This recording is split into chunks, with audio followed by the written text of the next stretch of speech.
Frères et sœurs, bonsoir. Bienvenue sur Serviam, et que la paix de notre Seigneur Jésus-Christ repose sur vous. Nouveaux abonnés, n'hésitez pas à partager mes contenus si évidemment vous les trouvez utiles et constructifs. D'avance, je vous remercie. Avant de commencer, je tiens à remercier tous les frères et sœurs qui ont compris mon silence durant un mois complet.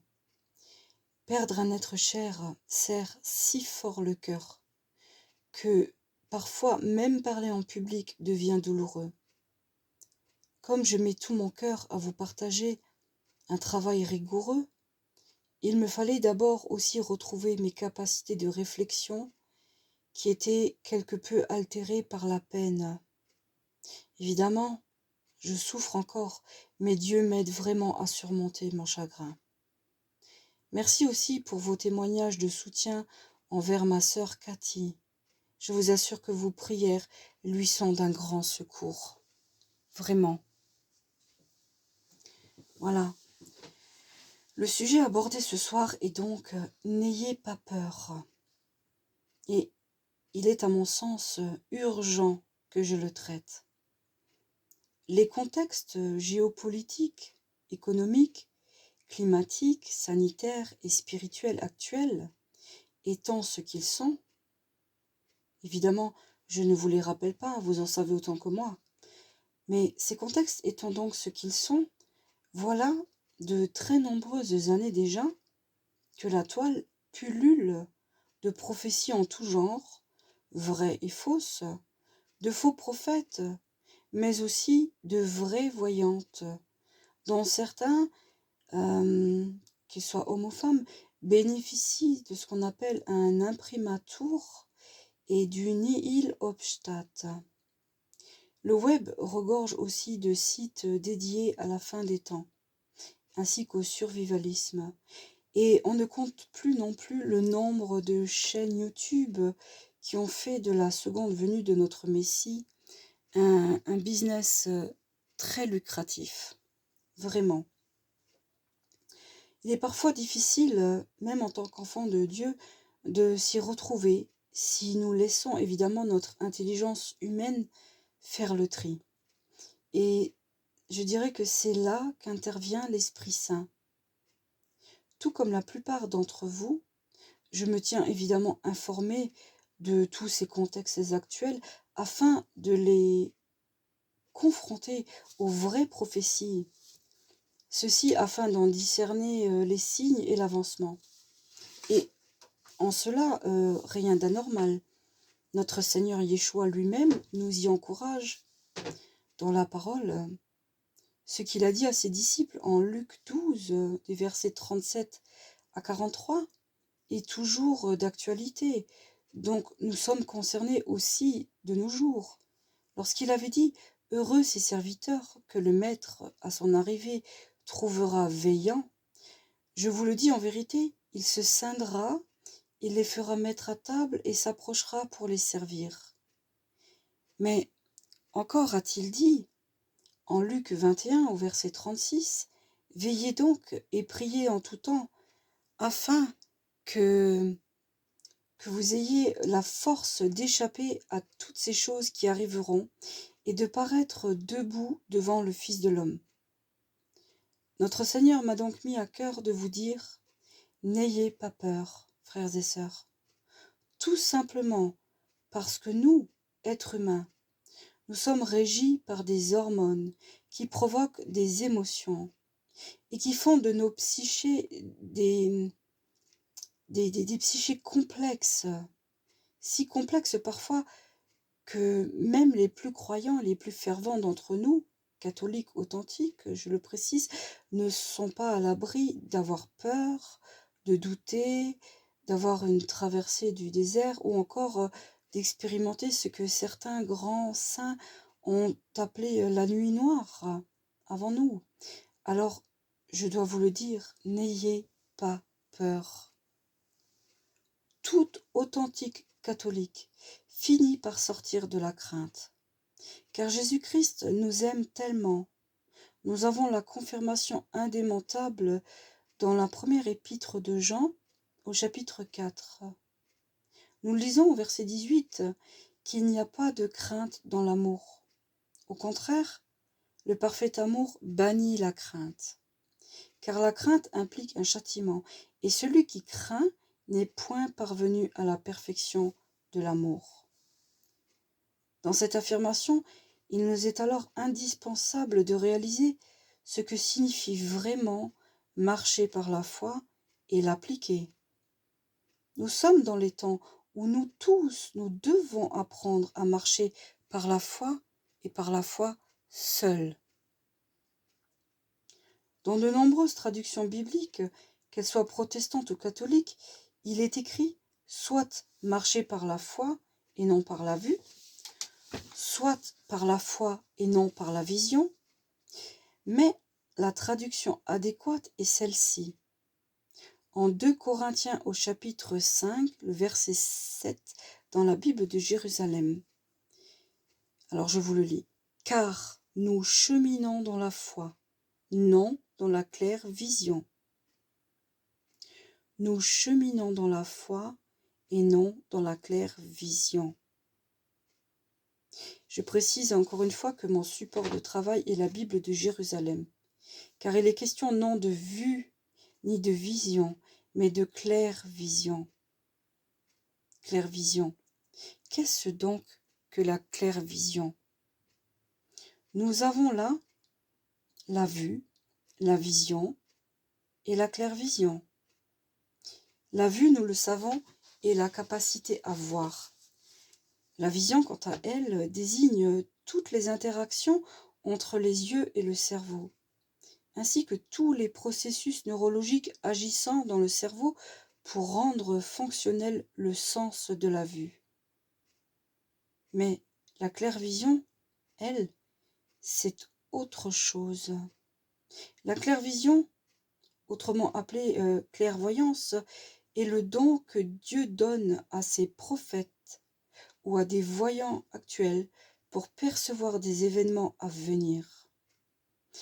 Et c'est ce qui s'est produit chez de nombreux prophètes dans l'Ancien Testament, mais aussi avec l'apôtre Jean concernant l'Apocalypse, et encore de nos jours avec les voyants catholiques qui bénéficient de l'imprimatur et du nihil obstat. Voilà. Le verset du chapitre 5 du 2 Corinthiens nous précise bien que nous cheminons dans la foi et non dans la claire vision. Ce qui signifie que peu importe ce que Dieu révèle à certains prophètes ou à certaines voyantes par le biais de la claire vision, cela ne doit pas nous empêcher de marcher tout d'abord par la foi et dans la foi. En dépit des prophéties données par l'Esprit Saint, par le biais justement de cette claire vision, Dieu reste et restera toujours le maître du temps, le maître des circonstances et le maître des prophéties. Rien n'est immuable. Les prophéties peuvent donc être changées par Dieu. Elles peuvent arriver soit plus rapidement, soit plus lentement. Elles peuvent différer quelque peu, selon la volonté de Dieu, d'en changer certaines circonstances, selon aussi sa miséricorde et aussi en fonction de la foi de ses enfants. Ainsi, marcher dans la foi, cheminer dans la foi, reste ce qu'il y a de plus important à faire. Car de la foi d'un petit nombre, Dieu peut, s'il le désire, en épargner bien plus. Il suffit de prendre par exemple le cas d'Abraham, concernant la destruction de Sodome et de Gomorrhe. Dieu avait résolu de détruire ces deux villes car leur péché était abominable. Mais Abraham entama, je dirais, un dialogue de négociation avec Dieu. Dieu aurait renoncé à détruire ces deux villes sur la base de la foi d'Abraham et sur son amour pour lui, même s'il ne s'était trouvé que 10 justes au final. Malheureusement, il n'y avait même pas des justes. Or, ce passage biblique prouve que puisque Dieu est le même hier, aujourd'hui et demain, il peut décider sur la base de la foi de ses enfants et de l'amour sincère qu'il lui porte de changer ses décisions ou encore d'alléger ou d'alourdir ses sentences et de retenir ou de relâcher sa colère. Dieu voit ses enfants. Dieu nous voit. Il nous connaît. Il nous connaît intimement. Il sait donc tout de nous, jusqu'à la moindre de nos pensées, de nos failles. Il connaît donc aussi nos craintes. Mais il nous demande de veiller et de prier. Et il nous a promis de veiller sur nous. Nous lisons en Apocalypse, dans le verset 10 du chapitre 3, « Puisque tu as gardé ma consigne de constance, à mon tour, je te garderai de l'heure de l'épreuve, qui va fondre sur le monde entier pour éprouver les habitants de la terre. Mon retour est proche. » Oui, il est bien écrit là, mon retour est proche. Mais proche comment? Là est la question, proche comment? Comme Dieu est le seul à pouvoir changer les circonstances, qu'il est le seul à être le maître du temps, lui seul connaît le jour et l'heure du retour de notre Seigneur Jésus-Christ. C'est écrit en Matthieu 24 au verset 36.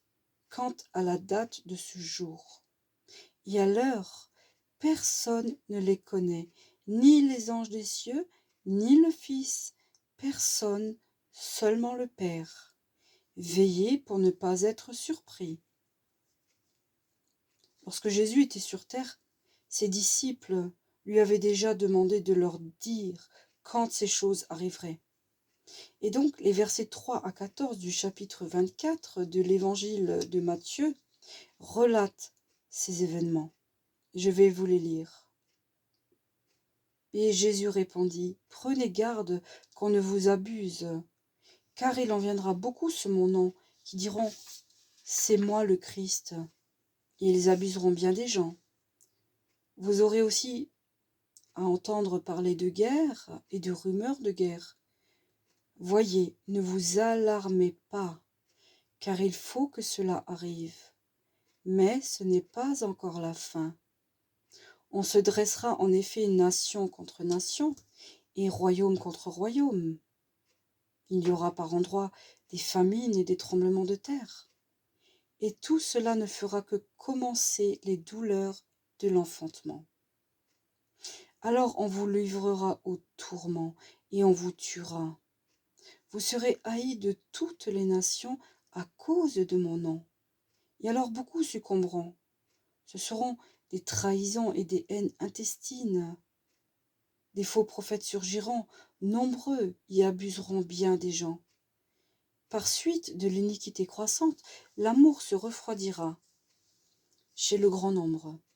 Mais celui qui aura tenu bon jusqu'au bout, celui-là sera sauvé. Frères et sœurs, je me devais d'intervenir ce soir, car actuellement, en fait depuis pas mal d'années, mais cela s'accentue de jour en jour. Actuellement, je vois sur les réseaux sociaux et sur YouTube beaucoup de peur, beaucoup d'inquiétude et même de la panique. En effet, face, je dirais, à la surabondance de contenus alarmistes, catastrophistes, parfois même terrifiants, des contenus relayés et mis en avant par de nombreux frères et sœurs catholiques, je ne ressens aucune assurance dans leurs écrits ou leurs propos, ou si peu. Vraiment, les prophéties en tout genre sont relayées partout, tout le temps, depuis fort longtemps, par tant de catholiques qui passent, je dirais même sans en avoir conscience, bien plus de temps à parler des années de tribulation à venir des refuges, de la guerre, des 3 jours de ténèbres, des sacramentaux à avoir. Il passe plus de temps dans ces choses-là que dans la prière ou dans le dialogue en cœur à cœur avec notre Seigneur ou dans la lecture et la méditation de la Bible. Si chacun passait autant de temps en prière que de temps qu'il passe à focaliser sur l'accomplissement des prophéties, tout pourrait évoluer différemment. Notre Père céleste nous cherche. Il attend de nous que nous nous laissions trouver par lui. Il attend de nous que nous soyons en son écoute et dans la prière. Il est écrit « Priez en tout temps ». Or, comment le pourrions-nous si nous passons notre temps à scruter la moindre prophétie, la moindre alerte? D'autant que le vrai et le faux se mélangent constamment, tant il est parfois compliqué de s'y retrouver. Alors, je le redis, n'ayez pas peur de ce qui s'en vient. N'ayez pas peur, mes frères et sœurs. Ne vous inquiétez pas de savoir quand Jésus reviendra. Mais soyez assurés qu'il reviendra quand ce sera le moment que le Père aura décidé.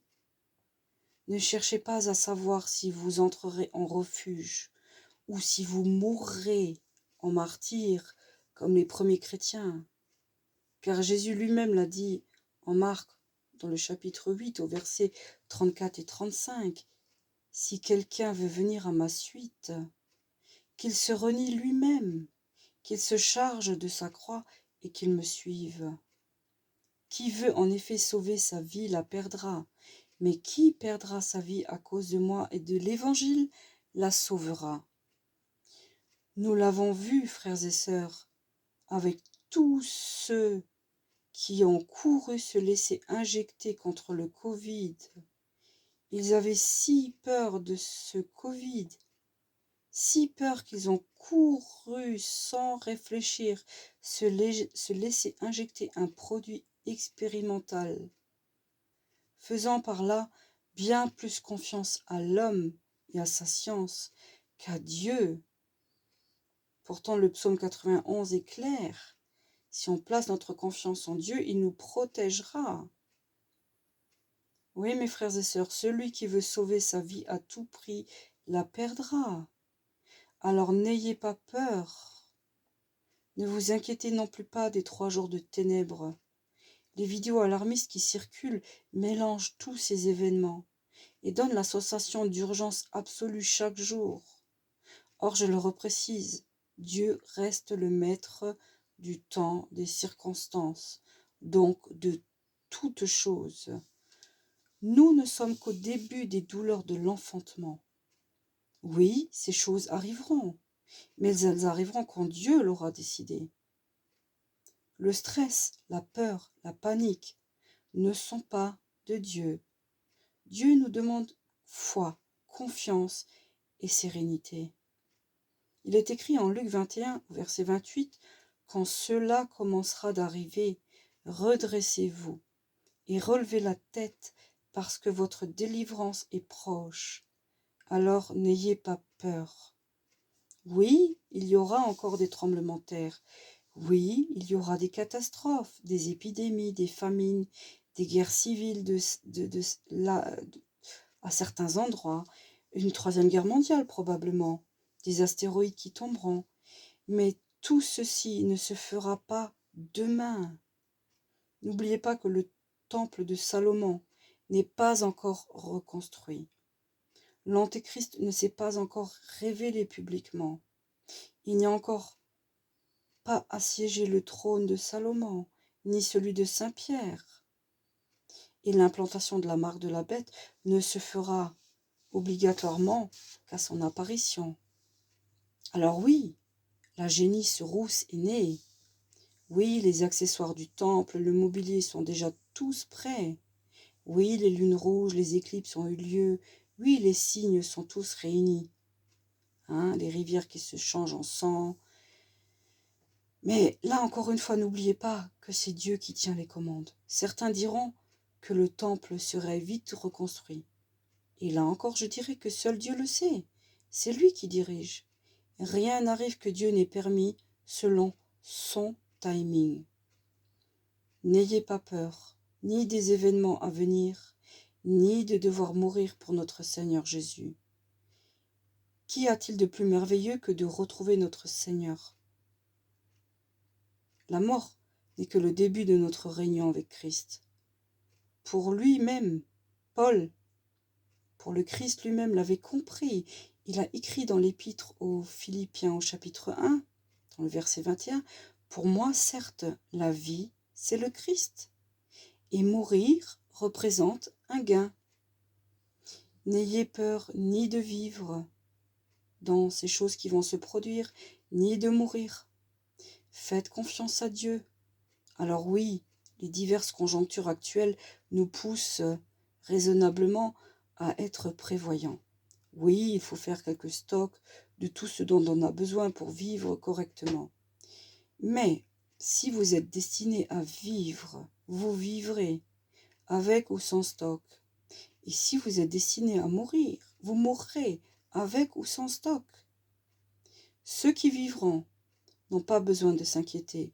Dieu multipliera leurs ressources. Vraiment. Il multipliera tous leurs besoins vitaux, comme il l'a fait par le passé avec le peuple d'Israël à la sortie dans le désert. Oui, vous pouvez vous tenir informé de la situation actuelle, des avancées des prophéties, par les vrais prophètes, mais pas au détriment de votre intimité avec Dieu. N'ayez pas peur de demain. Vivez aujourd'hui et demain comme si c'était votre dernier jour.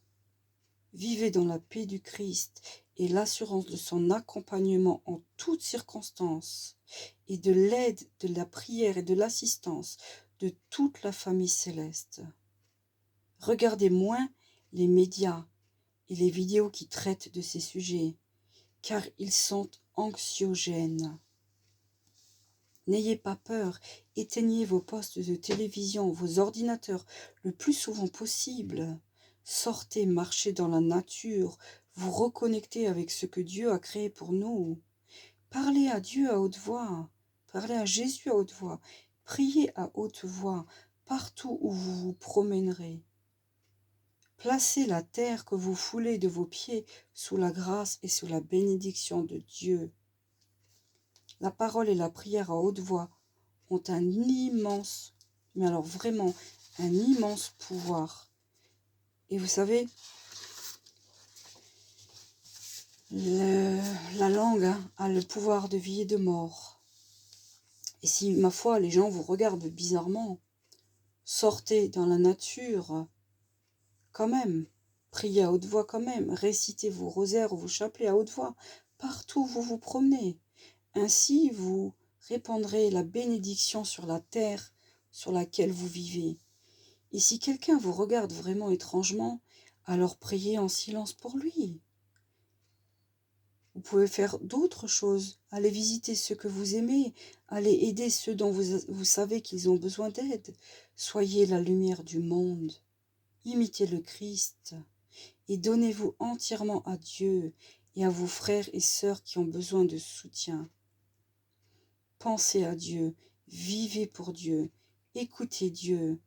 Lisez vos Bibles plutôt que de passer des heures par jour à écouter des pseudo-prophètes et des prophéties mélangeant le vrai et le faux, qui se servent des temps actuels pour faire du business et vous vendre des tasses et des t-shirts, vous proposent de soutenir financièrement certains pour leur travail qu'ils font pour Dieu. Un vrai prophète ne demande pas de soutien financier, car il sait faire confiance à Dieu pour sa propre subsistance. Un vrai prophète n'a rien à vendre et n'attend rien, aucune contrepartie à son travail, car il sait que, même en ayant travaillé pour le Seigneur, il est encore un serviteur inutile. Un vrai prophète ne vous donnera jamais de date, car seul le Père connaît le temps défini. Un vrai prophète ne se mettra jamais en avant pour pousser à l'idolâtrie. Depuis quand achète-t-on des tasses, des mugs, des t-shirts avec le portrait d'un être humain dessus? Cela s'appelle de l'idolâtrie. Au tout début de mes vidéos, je trouvais le travail d'un homme qui s'appelle Cyril et qui a une chaîne qui s'appelle Cyril Christocentré. Je trouvais son travail relativement correct et assez sincère. Mais il y a eu du changement depuis et là, franchement, il est fort à craindre qu'il se soit laissé happer par le besoin d'argent. Alors je vous encourage, frères et sœurs, à prier pour lui. Regardez ce qui s'est passé pour Ananias et Saphira. Donc vraiment, il a besoin de nos prières. Aujourd'hui, je ne le recommande plus parce que je ne suis plus en accord avec sa façon de procéder. Et je trouve qu'il y a beaucoup de choses qui ne collent plus. Un vrai prophète ne passera pas des heures et des heures en live à accaparer votre temps de cerveau disponible au détriment de votre prière quotidienne et de vos relations d'intimité. Alors oui, certains vous diront, il faut prier, il faut prier, il faut prier, mais ils vont vous dire ça pendant 4 heures. Et pendant 4 heures, c'est du temps que vous n'avez pas passé avec Dieu, mais à écouter un être humain. Voilà. Avec Jésus, il faut passer du temps en intimité avec l'Esprit Saint, avec Maman Marie. Un vrai prophète ne se dénommera jamais leader de sa chaîne ou de son site. Le mot en lui-même révèle un orgueil. Un vrai prophète reste humble, petit, discret. Il ne cherche pas son intérêt, il ne cherche pas son audience, mais il cherche juste à, enseigner ses frères et sœurs pour que ses paroles résonnent et les apportent mieux vers le Seigneur. Un vrai prophète ne cherche pas à se faire remarquer, mais il place sa confiance en Dieu, afin que les informations qu'il a reçues de l'Esprit Saint parviennent aux oreilles de ceux que Dieu aura choisis pour les entendre. Nul besoin d'abonnement payant, de booster sa communauté, de faire la course aux likes, aux abonnements, nul besoin d'e-boutique, de pub, de visibilité. Un vrai prophète se laisse entendre et voir par qui Dieu aura ciblé naturellement et sans faire de forcing. Dieu est le surnaturel en action. Même si vous avez que 500 abonnés, mieux vaut 500 abonnés qui vous écoutent et qui donnent leur cœur à Dieu que d'avoir 50 000 abonnés qui ont donné leur cœur à la personne qui gère une chaîne. C'est Dieu qui passe en premier, toujours. Aujourd'hui, un grand nombre de prophètes sont ce qu'on appelle dans le milieu de la dissidence une opposition contrôlée. Le diable détient la télévision, vous l'avez compris. Alors, vous allez regarder sur Internet des choses qui sont en lien avec Dieu. Et là, le diable le sait, il agit encore une fois. Il mettra devant vos yeux des loups déguisés en agneaux qui vous parleront de choses de Dieu, mais plus souvent de choses qui font peur. Ainsi agit le diable. Il veut vous voler votre paix et votre joie de vivre, votre joie d'être un enfant de Dieu sauvé par grâce. Et il va les remplacer par des inquiétudes et de la peur. Il volera aussi votre temps de prière et le remplacera par du bourrage de crâne anxiogène sur l'avenir, et ça pendant des heures chaque jour. Tout ce que le diable veut, c'est vous empêcher de rester dans la présence du Christ. Pourtant Jésus nous l'a dit, nous devons être en joie, car il nous donne sa paix, il nous laisse sa paix, pas comme le monde donne. Lorsqu'il a dit ça, il n'a pas ajouté de petites clauses qui disaient qu'il nous laissait sa paix seulement si tout allait à peu près correctement dans nos vies. Non, il nous laisse sa paix surnaturelle, peu importe les circonstances de nos vies. Alors, frères et sœurs, soyons vigilants, faisons attention à ce que nos yeux regardent, à ce que nos oreilles écoutent, à ce que nos cœurs nourrissent à l'intérieur de nous. Pour terminer ce sujet intitulé « N'ayez pas peur », je voudrais vous parler de quelque chose qui est très important et qui vous permettra de réaliser ô combien vous devez faire confiance à Dieu, car c'est là votre seule force contre les ténèbres et l'enjeu est de taille. Il s'agit de l'égrégore. Vous vous demanderez certainement, pour ceux qui ne connaissent pas ce nom, pourquoi je vous parle de ça. Alors, avant de vous en parler clairement, il faut d'abord que je vous dise d'où ça vient. Égrégore vient du grec égrégoros, qui signifie veilleur. Le verbe grec égrégorein se traduit par veiller ou être éveillé.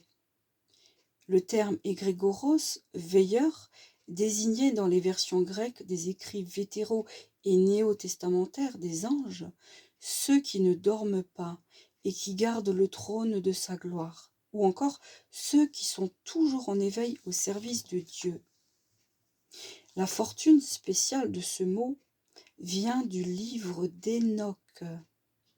Le livre d'Hénoch est un écrit pseudépigraphique de l'Ancien Testament, attribué à Hénoch, qui était l'arrière-grand-père de Noé. Sa composition est estimée au IIIe siècle avant Jésus-Christ, et la version originale en araméen était considérée comme perdue jusqu'à ce qu'on en retrouve des parties à Qumran en 1947, parmi les manuscrits de la mer Morte. Il sera traduit en grec, en latin, en slavan et en éthiopien. Rejeté par les Juifs et aussi officiellement écarté des livres canoniques vers 364, lors du concile de Laodicée, canon 60, il est considéré depuis comme un livre apocryphe. Mais il fait partie du canon de l'Ancien Testament de l'Église éthiopienne orthodoxe. Et c'est l'Écossais qui répond au nom de James Bruce, qui en a apporté 3 exemplaires d'Éthiopie en Grande-Bretagne en 1773. Et à ce jour, la version éthiopienne est la plus complète. Quelques passages en grec ont été publiés en 1606. Des fragments conservés par Georges Syncellus au IXe siècle, mais c'est surtout Cédrénus au XIe siècle qui donne le nom d'égrégore au pluriel comme un nom propre, sans le traduire en latin par Vigili. Dans sa version latine du texte grec aux anges qui descendent sur le mont Hermon pour s'unir aux filles des hommes qu'ils trouvaient belles. Mais qui sont donc ces égrégores ? Tout simplement 200 anges déchus sous la conduite d'Azazel, ou Sémiasa, selon les versions, et qui, non content de s'unir à des femmes qui auront des enfants qui deviendront des géants, enseignent toutes sortes de connaissances néfastes aux humains. Voilà pour ce qui est de la notion d'égrégore sur le plan biblique. Mais les égrégores réapparaissent dans les œuvres d'Eliphas Lévi, de son vrai nom Alphonse Louis Constant, dans son ouvrage posthume intitulé « Le livre des splendeurs ». Il y a écrit ceci. Or, le livre d'Hénoch nous raconte qu'il existait des égrégores, c'est-à-dire des génies qui ne sommeillent jamais, ce que dans nos ouvrages précédents nous avons appelé des larves et des vampires, des coagulations et des projections malsaines de la lumière astrale. Ce serait en réalité, suivant le livre d'Hénoch, des âmes hybrides et monstrueuses formées du commerce des égrégores avec les prostituées de l'ancien monde, les âmes des géants exterminés par le déluge, des exhalaisons morbides de la terre et la bave du serpent Python. Du point de vue du judaïsme, les égrégores est un être qui évoque le golem et qui en a les caractéristiques. Mais c'est au final le fondateur de l'ordre kabbalistique de la Rose-Croix qui donnera au nom égrégore sa nouvelle acception. Je le cite. Il doit nous suffire d'esquisser ici quelques combinaisons souvent fortuites, donnant naissance à des êtres collectifs, plus ou moins éphémères et durables, sorte de vivante synthèse, résultat de plusieurs individualités sous les conditions requises.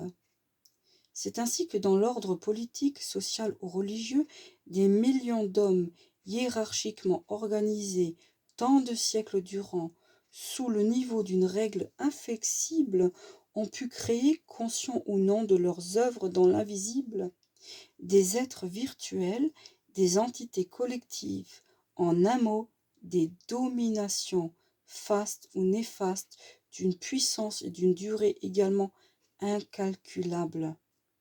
La chaîne magique est un moyen sûr de créer des potentiels collectifs à qui rien ne résiste.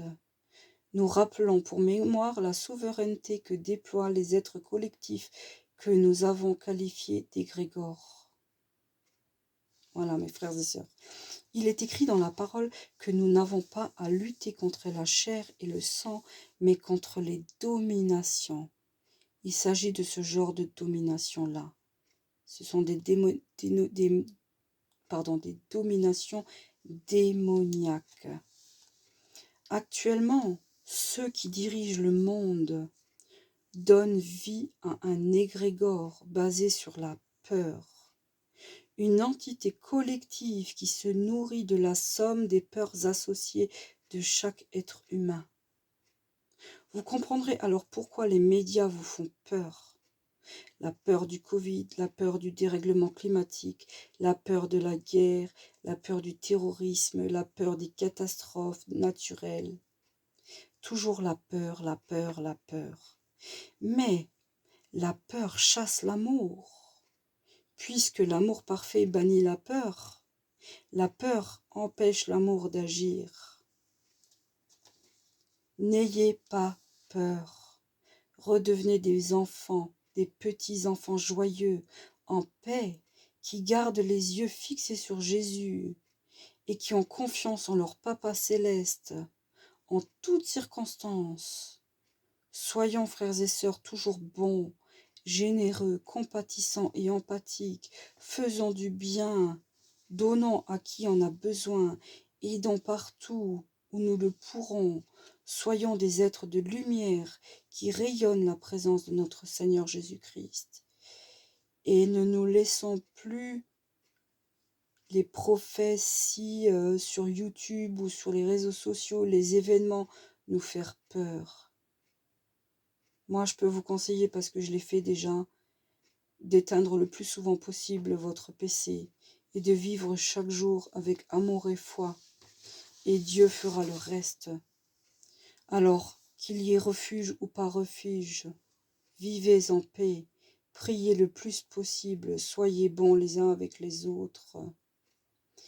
Et ne vous tordez plus le cerveau à savoir si les 3 jours de ténèbres auront lieu avant ou après l'Antéchrist, si vous irez en refuge ou si vous mourrez en martyr, si vous aurez suffisamment de quoi manger.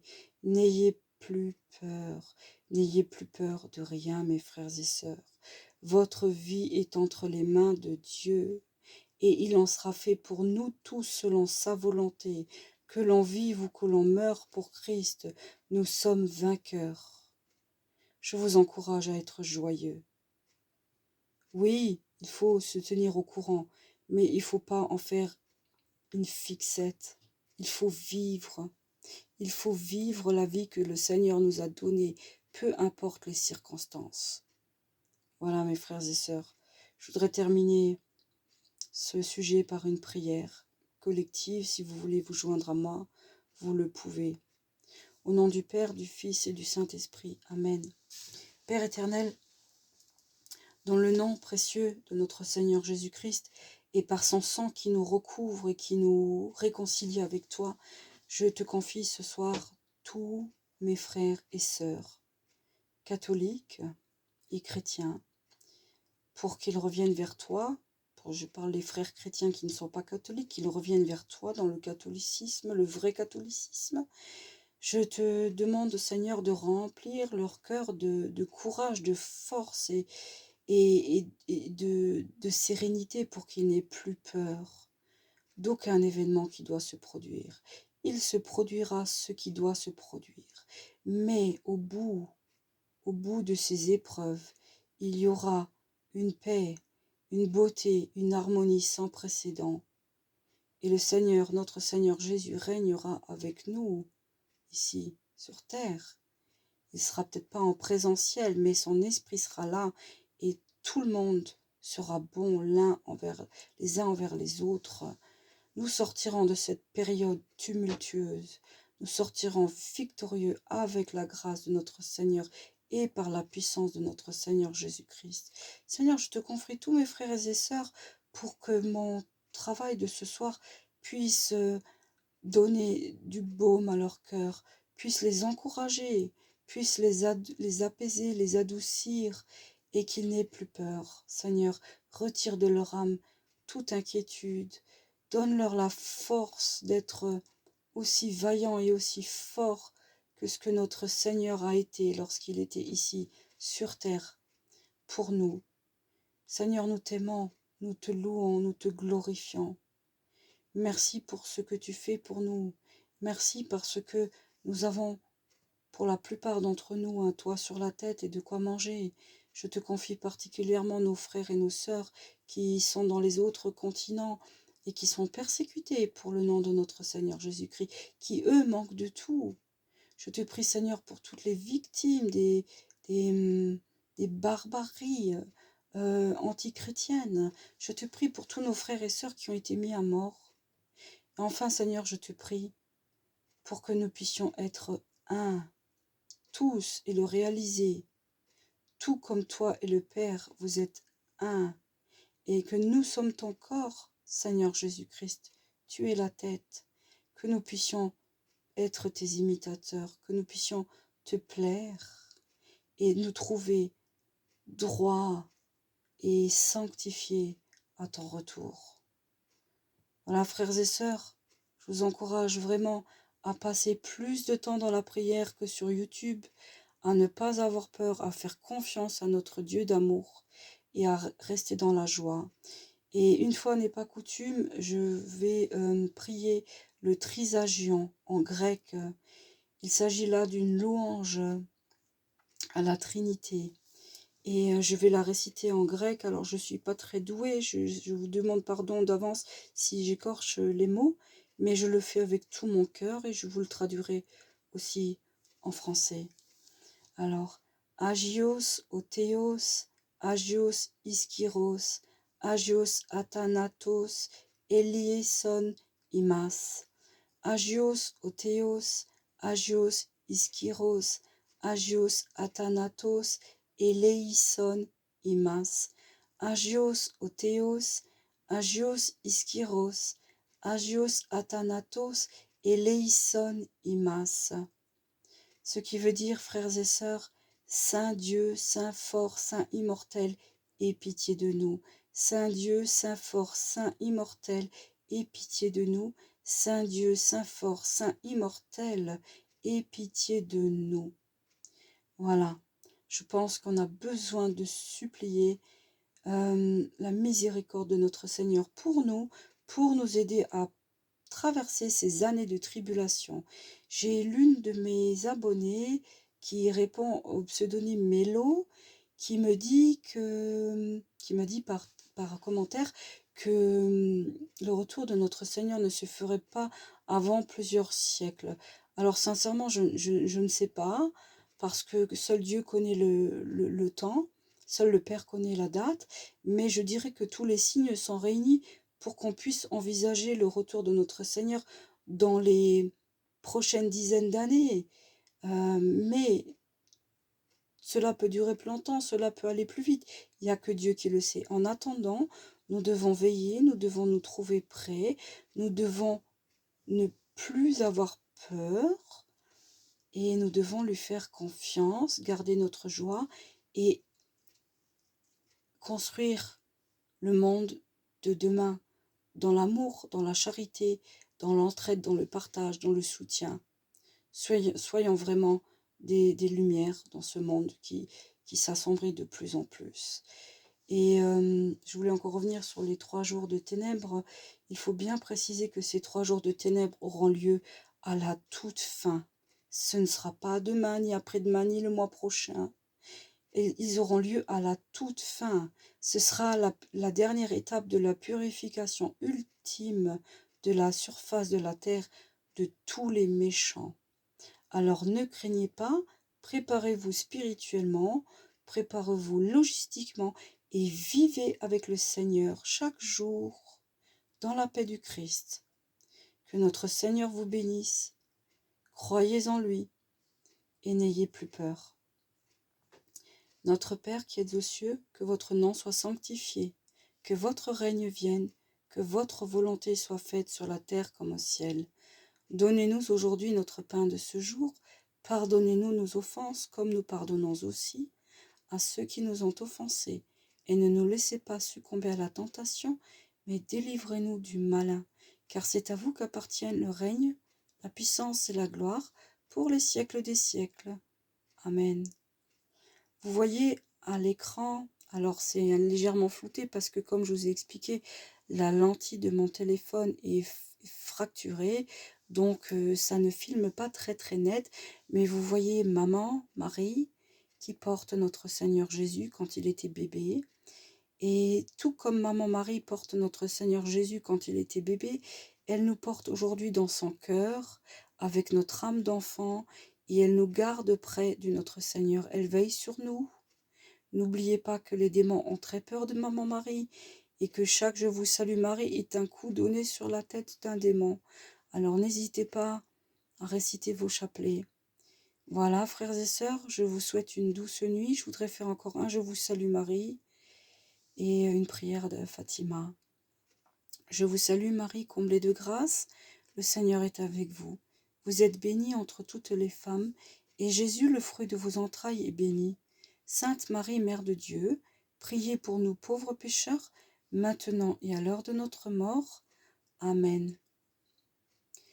Ô mon Jésus, pardonnez-nous nos péchés, préservez-nous du feu de l'enfer, et conduisez au ciel toutes les âmes, surtout celles qui ont le plus besoin de votre sainte miséricorde.